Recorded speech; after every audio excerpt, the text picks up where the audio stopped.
در قلب جنگ و بحران‌های سیاسی اتفاقی غیرمنتظره و بی‌سابقه رخ داد.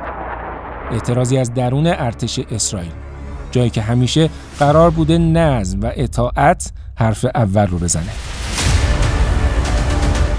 بیش از 1000 نفر از نیروی هوایی و صدها نفر از واحد اطلاعاتی مهم 8200 در نامه علنی اعلام کردند که از بازگشت به جنگ در غزه خودداری می‌کنند.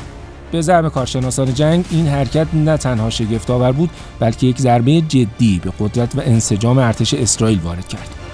برای نخستین بار و به صورت علنی نظامیان اسرائیلی به سیاست‌های دولت اعتراض کردند. آنها گفتند که دیگر نمی‌توانند در جنگ‌هایی که نه در دفاع از کشور، بلکه فقط بازی‌های سیاسی شرکت کنند.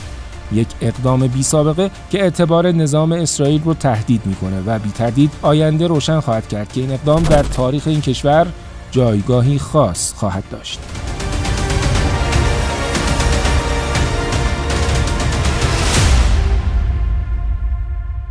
واکنش نخست وزیر اسرائیل بنیامین نتانیاهو سریع و عصبی بود. نتانیاهو که عادت داره در برابر اعتراضات و نارضایتی‌ها کنترل خودش رو حفظ کنه، این بار کنترلش رو از دست داد.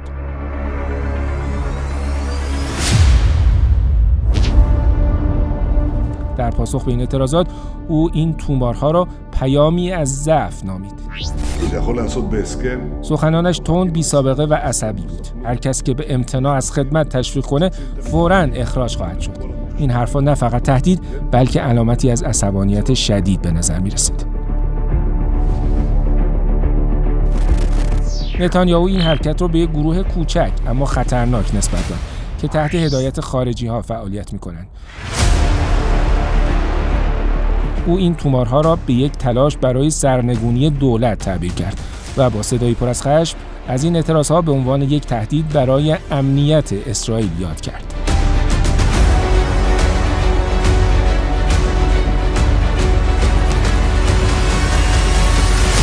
اما حقیقت این است که این اعتراض نه فقط یک چالش سیاسی، بلکه یک زنگ خطر جدی برای دولت اسرائیل.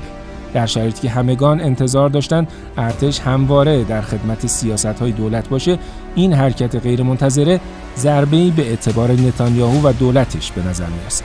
گویی هیچ کس نمی‌توانست تصور کنه که نیروهای نظامی روزی علیه سیاست‌های اسرائیلی قیام کنند.